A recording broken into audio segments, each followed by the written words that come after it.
Olá, viajantes! Sejam bem-vindos. Eu sou a Clara Paula, hoje com o relato Vingança depois da morte.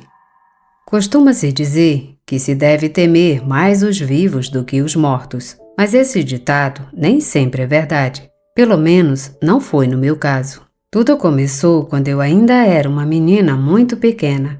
Tinha apenas 5 anos, quando minha vida feliz mudou. Lembro que naquele dia minha mãe me levou na casa da minha avó paterna para passar o fim de semana com ela. Curiosamente, antes de se despedir de mim, ela me disse que não poderia vir me buscar, que meu pai iria por mim no domingo à tarde. Ela me deu um beijo e um grande abraço, do qual tentei me afastar rapidamente e correr para acariciar o gato da minha avó, que apareceu nesse momento bem na porta. Essa foi uma grande culpa que carreguei por muito tempo, tendo rejeitado o abraço e o beijo da minha mãe. Se eu soubesse que aquela seria a última vez que a veria, não teria saído dos seus braços.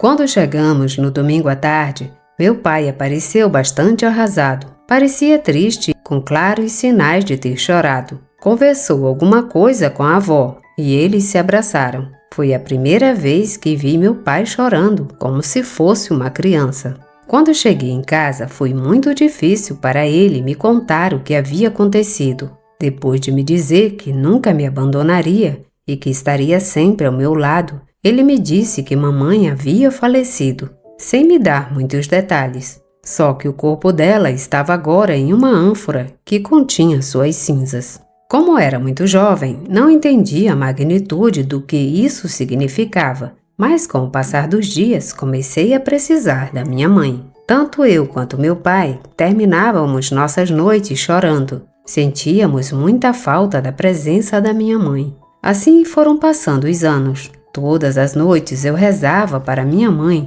dizendo o quanto a amava e o quanto sentia falta dela, que precisava do seu abraço, dos seus beijos e do cheiro do seu perfume. Falei com tanta emoção que uma daquelas noites, quando completei 9 anos, recebi uma surpresa no meu aniversário. Meu pai, como sempre, havia se esforçado para fazer uma pequena comemoração para mim com meus primos. E já à noite, um tanto cansada, fiz minha oração de costume e adormeci. Com o passar das horas, uma presença me acordou de madrugada. Ouvi uma voz que me chamava pelo nome e me dizia: "Vim buscar você." É inegável que naquele momento fiquei com medo, me cobri com o cobertor e fiquei em silêncio. E novamente ouvi aquela voz. Ouvi suas orações. Venha comigo e você nunca mais se sentirá sozinha.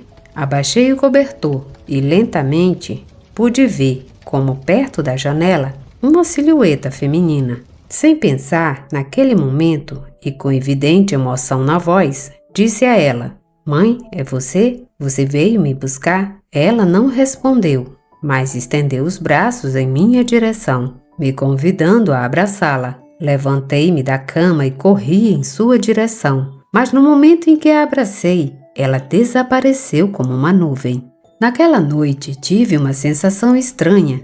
Senti alegria, mas também tristeza ao mesmo tempo. Voltei para minha cama e, com a fotografia da minha mãe em cima do peito, adormeci chorando pela sua ausência. Os dias foram passando e as visitas de minha mãe tornaram-se cada vez mais frequentes. Embora eu não visse seu rosto com clareza, conseguia distinguir sua figura. Meu entusiasmo em vê-la naquela hora era tanto que durante o dia esperava ansiosamente que ela chegasse à noite. Meu pai, que sempre esteve muito atento às minhas condições, percebeu minha ansiedade e me perguntou a que se devia. No começo, tive medo de contar a verdade para ele, por medo de que ele não acreditasse em mim. Mas não havia segredos entre nós, então resolvi contar a ele que minha mãe me visitava todas as noites. Ele me ouvia com total atenção e, depois de dar um grande suspiro, me disse: "Filha, acho que a falta da sua mãe está fazendo com que a sua mente lhe pregue peças. Tente não dar importância a isso. Não quero que você tenha muitas esperanças com algo que não existe. Não posso negar que as palavras incrédulas do meu pai me incomodaram muito. Então, sem raciocinar, gritei que ele estava com ciúmes, porque mamãe estava me visitando e não a ele. Naquele momento, ele me disse que iria procurar ajuda, mas eu, em total estado de raiva, fui me trancar no meu quarto, gritando para ele que não entendia nada, batendo a porta com força. Depois desse episódio, meu pai me levou para fazer terapia com uma psicóloga, que lhe disse que aqueles comportamentos eram normais, porque eu não tinha uma imagem materna em casa, mas que com o tempo ela iria embora. Como resultado disso, meu pai tentou reconstruir sua vida. No desejo de encontrar uma figura materna para mim, ele me apresentou algumas de suas amigas, mas eu rejeitei todas, até os meus 12 anos. Foi quando ele não se importou mais com a minha opinião e reconstruiu sua vida amorosa com Maria. Aquela mulher foi bastante gentil e me tratou com amor e paciência. Porém, na minha fase rebelde, fiz todo o possível para incomodá-la. Não a queria em casa. Com a chegada dela, minha mãe não apareceu mais com tanta frequência como antes. Pensei naquele momento que a presença de Maria havia a incomodado. Nessa fase da minha vida, comecei a pesquisar livros e invocações sobre espiritismo, até que com um ritual consegui fazê-la retornar. Naquela noite, ela apareceu exatamente como antes, com o seu vestido branco e seus longos cabelos castanhos, que caíam em lindos cachos sobre os ombros. Porém, como nas ocasiões anteriores, ainda não consegui ver seu rosto. Eu disse a ela que sentia muita falta dela e que ela deveria me prometer que nunca mais me abandonaria, que Maria não significava nada em minha vida e que eu nunca a substituiria. Ela estendeu a mão para mim, me convidando a pegá-la. Fui até ela e no momento em que toquei sua mão, mudei para outro lugar, um campo de flores brancas onde corri da mão dela até que chegamos a uma grande árvore, onde sentamos apoiados em seu tronco. Depois de um longo momento em que ficamos em silêncio, admirando aquele lugar, minha mãe falou comigo. Neste lugar não existe tristeza, não existe morte nem raiva. Se você vier comigo, seremos felizes para sempre e nunca mais nos separaremos. Sim, quero ficar para sempre, mas não posso deixar o papai sozinho. Seu pai não está sozinho, ele está com aquela mulher. Enquanto ela estiver aí, não poderei ir te ver como antes. Mas o que posso fazer? Se já disse ao meu pai que não a quero em casa, mas ele parece não se importar com a minha opinião. Não se preocupe, eu cuidarei disso, mas você tem que fazer alguma coisa para que ela seja expulsa. Sim, o que devo fazer? Você só precisa me deixar uma fotografia dela na janela, acender uma vela preta ao lado dela e eu cuidarei do resto. Você deve fazer isso nesta sexta-feira, à meia-noite. Não se esqueça. Não vou esquecer. Depois daquela conversa, acordei na minha cama, como se tudo o que vivi tivesse sido só um sonho. E pensei, assim, até o momento em que notei que meus pés estavam um tanto enlameados, por ter andado descalça naquele campo de flores brancas. Quando chegou a sexta-feira, procurei uma fotografia de Maria e deixei-a na janela ao lado da vela preta. Fui para a cama, esperando a visita da minha mãe. Porém, devido ao cansaço do dia, adormeci. No dia seguinte, quando acordei, a vela estava completamente queimada e a fotografia de Maria não estava mais no lugar onde a deixei. Entendi que minha mãe a havia levado e que era apenas uma questão de tempo até que Maria saísse de casa e minha mãe poderia me visitar como antes. Nos dias seguintes, Maria mudou. Já não era aquela mulher gentil e feliz. Parecia cansada e de mau humor. Aos poucos, essa atitude foi se agravando. Ela também parecia pálida e abatida, com um semblante doente, o que fez mudar completamente as feições de seu rosto, que foram se apagando.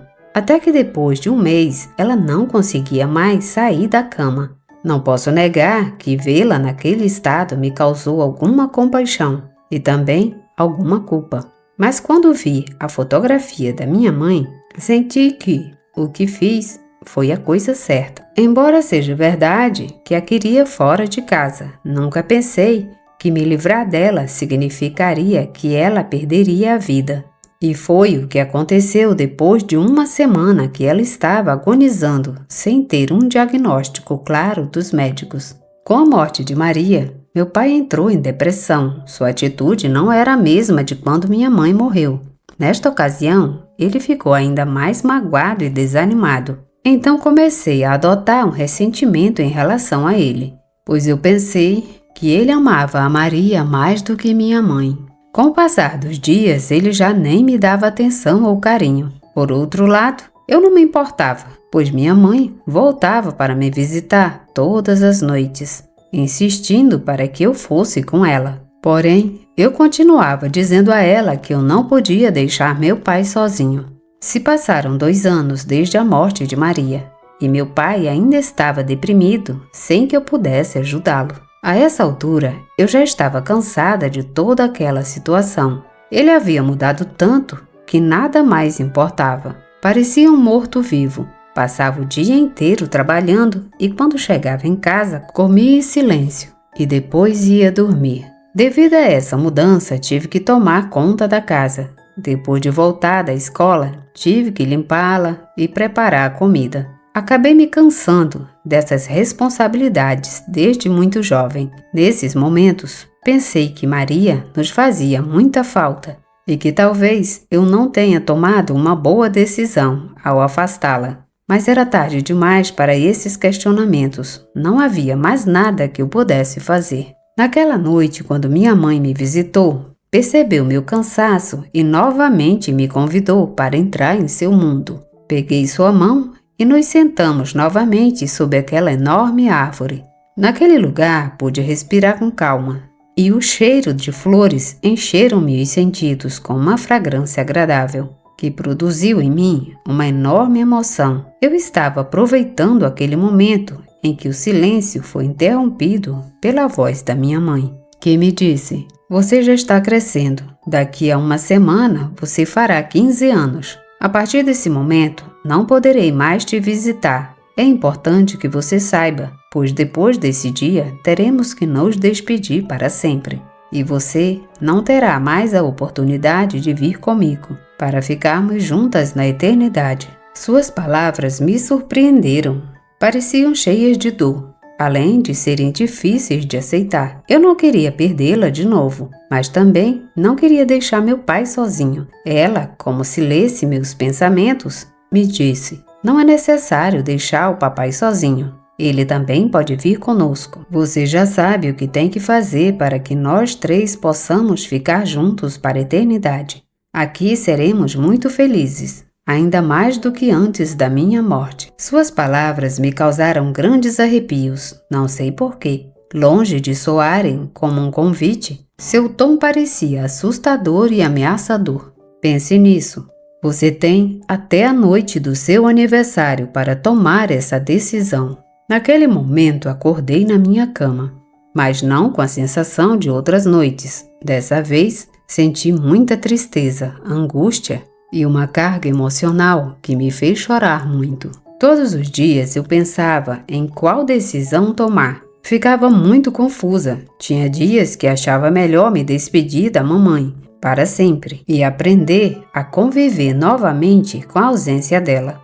E outros dias achava que não havia mais motivos para continuar nesta vida. Quando chegou o meu aniversário de 15 anos, papai acordou cedo. Fiquei no meu quarto esperando ele vir me cumprimentar. Mas ele, em vez disso, foi trabalhar sem dizer uma palavra. Quando me levantei, fui até a cozinha e encontrei um bilhete sobre a mesa. Pensei, iludidamente, que talvez ele não quisesse me acordar e que tivesse me deixado um bilhete de saudação. Mas quando li, percebi que era a lista de compras do supermercado. Fiquei totalmente decepcionada e magoada. Meu pai havia esquecido o meu aniversário. Ele claramente não se importava mais comigo. Então, eu não duvidaria mais da minha decisão.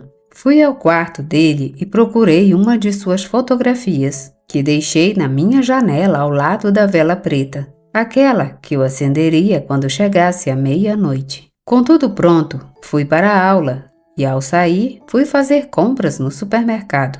Aproveitei para comprar um bolo pequeno para comemorar meu aniversário com meu cachorro, que até aquele momento tinha sido meu único apoio emocional. Porém, quando eu cheguei em casa, tive uma grande surpresa. Uma mulher, cujo rosto me era familiar, estava me esperando na porta com um grande presente. Quando me viu chegar, correu até mim e me deu um grande abraço, dizendo: "Feliz aniversário, minha filha. Você está tão grande e linda como eu imaginava. Você já é uma senhorita." Fiquei atordoada com tal visita, sem conseguir pronunciar uma palavra. Ali, naquele momento, reconheci minha mãe. Minha mãe. Eu tinha minha mãe na minha frente. Eu não conseguia acreditar no que meus olhos viam, ou nas palavras que meus ouvidos ouviam. Não estava entendendo nada. Como era possível que minha mãe voltasse à vida? Depois de um momento, tentei me recuperar de tamanha surpresa e a fiz entrar em casa. Lá, ela confessou tudo o que havia acontecido. Começou por dizer que tinha tomado decisões erradas na sua vida, devido à sua juventude e falta de responsabilidade, que a vida familiar a tinha sobrecarregado e que à noite os pesadelos não a deixavam descansar. Por isso, quando teve oportunidade de começar, ela o fez na companhia de um homem que a iludiu e depois a abandonou. Segundo ela tentou entrar em contato comigo várias vezes, mas meu pai proibiu, algo que eu não acreditei, pois se ela realmente quisesse, teria procurado uma maneira de fazer isso sem que meu pai descobrisse. Aliás, nesse momento, sua audácia me causou grande choque e decepção. Depois de ouvir silenciosamente sua história e suas desculpas, eu apenas disse a ela, com lágrima nos olhos e minha voz quebrada pela raiva: "Senhora, não sei quem você é e nem o que pretende aparecendo na minha casa. Minha mãe morreu quando eu tinha 5 anos e é assim que vai ficar. Agora peço que, por favor, saia daqui, já que nem eu, nem meu pai não precisamos de uma mulher que não tenha certeza do que quer da vida." Ela se levantou e me deu um abraço. Não posso negar que naquele momento senti um grande amor por ela. Queria gritar que a amava e que ela não deveria mais me deixar, e que eu estava com tanta saudade dela. Porém, também tive vontade de empurrá-la e não me deixar tocar novamente. Mas me veio à mente aquele momento em que eu a rejeitei na casa da minha avó. Aquele abraço rejeitado que me encheu de culpa por anos. Então, naquela ocasião, eu simplesmente aceitei seu abraço, ao qual respondi apertando-a com força, como se fosse realmente o último abraço que iríamos dar uma à outra. E disse-lhe em seu ouvido que não há mais ressentimentos ou culpas. Aqui fechamos as nossas feridas. Aceito suas desculpas, mas você não pode mais fazer parte de nossas vidas. Ela, obviamente magoada, pegou sua bolsa e foi até a porta, onde a alcancei para devolver seu presente, dizendo: "Você esqueceu, eu não preciso disso. Você já me deu meu presente, que foi saber a verdade." Ela recebeu o presente de cabeça baixa e saiu de minha casa. Embora tenha sido um momento muito forte, me senti liberta e com muita paz. Senti que as coisas finalmente estavam no seu lugar e que a verdade realmente foi libertadora, como dizem. Depois daquele momento, me lembrei da mulher que aparecia todas as noites. Se minha mãe estava viva, quem era ela? Seria verdade o que meu pai disse, que era apenas uma invenção da minha imaginação? Fiquei tão exausta com tudo que vivi naquele dia que não quis mais continuar pensando no assunto e comecei a arrumar a mesa com o bolo para receber meu pai e compartilhar com ele e meu cachorro. Não tinha mais rancor dele por não ter me cumprimentado pela manhã. Entendi o quão difícil deve ter sido para ele fingir que minha mãe havia falecido, para não me causar dor de saber que ela havia me abandonado por decisão própria. A noite caiu e papai chegou. Fui até o estacionamento procurá-lo para pedir um isqueiro para acender as velas do bolo, já que não encontrei o da casa. Corri até ele enquanto ele saía com um grande buquê de flores, balões e alguns presentes. Papai não tinha esquecido meu aniversário, algo que me emocionou muito. Me joguei em seus braços e o abracei com muita força. E com lágrimas sinceras eu disse que o amava muito. Depois de muito tempo, ele sorriu novamente e me disse: "Eu também te amo, minha filha. Você é a coisa mais importante da minha vida." "Eu sei, pai. Sei o quanto você me ama. E meu melhor presente é ter você ao meu lado. Você tem um isqueiro para acender as velas? Não sei onde está o meu. Você deve ter deixado no seu quarto quando acendeu aquela vela." "Qual vela?" Ele me apontou a janela do meu quarto e lá me lembrei da fotografia que eu havia deixado com a vela. Mas quem a acendeu? Se eu tinha deixado pronto para acender à meia-noite. Corri até meu quarto para desfazer aquele ritual e meu pai correu atrás de mim sem saber o que estava acontecendo. Quando chegamos, vimos com espanto como aquela imagem fantasmagórica estava ao lado da vela com a fotografia do meu pai nas mãos. A imagem era assustadora, pois pela primeira vez pude ver o seu rosto, um rosto desfigurado, sem olhos. Havia um par de buracos negros de onde saíam larvas nojentas. De sua boca cheia de dentes podres, ela esboçou uma risada que sacudiu todo o meu corpo. Nunca senti tanto medo em minha vida. Naquele momento, meu pai saiu de seu espanto e disse: "Estela, o que você está fazendo aqui? Você está morta." Da boca nojenta saíam palavras como se viessem do inferno, com uma voz sombria e gutural que dizia: "Sim, estou morta, e muito em breve você também estará. Eu te avisei que nunca deixaria você ser feliz, que tiraria de você a mesma coisa que você tirou de mim, a oportunidade de ser feliz com uma família. Assim como convenci nos sonhos a sua esposa a te deixar, e assim como levei Maria, agora será a vez de levar você e sua filha horrenda ao inferno, ao qual você me condenou." Não pude acreditar nas suas palavras. Aquela alma vingativa me usou para realizar seus planos contra meu pai. Ela aproveitou meu desejo de me comunicar com minha mãe e se fez passar por ela. A raiva tomou conta de mim naquele momento e, apesar do meu grande medo, a ataquei. Arranquei-lhe a fotografia das mãos, destruindo-a, e apaguei a vela que ainda não tinha começado a queimar. Sabia que para o ritual funcionar, tinha que ser completamente consumido. Então, eu tive tempo de detê-lo.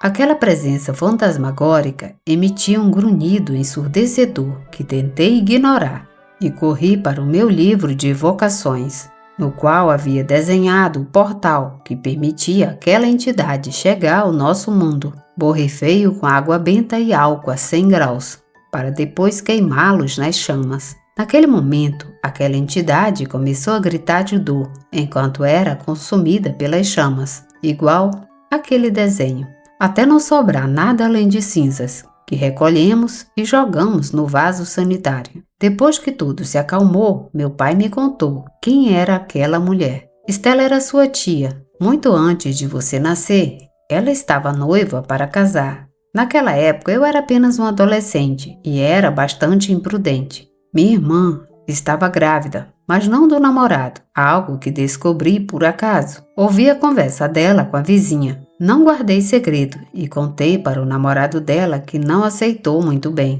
Ele foi reclamar com ela e nessa discussão ele perdeu o controle e a empurrou. Ela caiu da escada perdendo o filho dela. Depois de um tempo, ela nunca mais conseguiu se recuperar. Então tomou a decisão de tirar a própria vida, mas não sem antes ameaçar-me por ter arruinado seus planos. Foi aí que eu entendi o porquê que ela nunca me mostrou o seu rosto e porque ela tinha me usado para sua vingança. Me senti estúpida por confiar em uma entidade, por desespero para ter minha mãe. Entendi todo o dano que isso causou e que poderia ter sido muito mais sério se não tivéssemos descoberto a tempo. Infelizmente, Maria pagou por eu ter confiado naquela entidade. algo que sempre pesará sobre mim. Porém, me ajudou a nunca mais interferir na felicidade do meu pai ou de qualquer outra pessoa. Agora meu pai está reconstruindo sua vida com uma boa mulher. Eu contei a ele que já sabia toda a verdade sobre minha mãe, para quem de vez em quando mandamos mensagens para ela saber como estamos. Não guardo rancor dela, mas também não a vejo como mãe. Enfim, procuro não julgá-la. A vida tem muitos caminhos que não conseguimos entender. Porém, o tempo é o responsável por revelar a verdade e colocar tudo em seu devido lugar. A partir desse momento, queimei todos os livros de magia, para nunca mais me tentar com o mundo sobrenatural. E muito menos entrar em contato com espíritos em quem não podemos confiar, pois nunca saberemos suas reais intenções. A vida é para os vivos, e os mortos devem descansar em paz. Fim desse relato. Obrigada por ouvir o relato. Se gostarem, deixem seu like, comentem, compartilhem e se inscrevam no canal. Obrigada e até a próxima.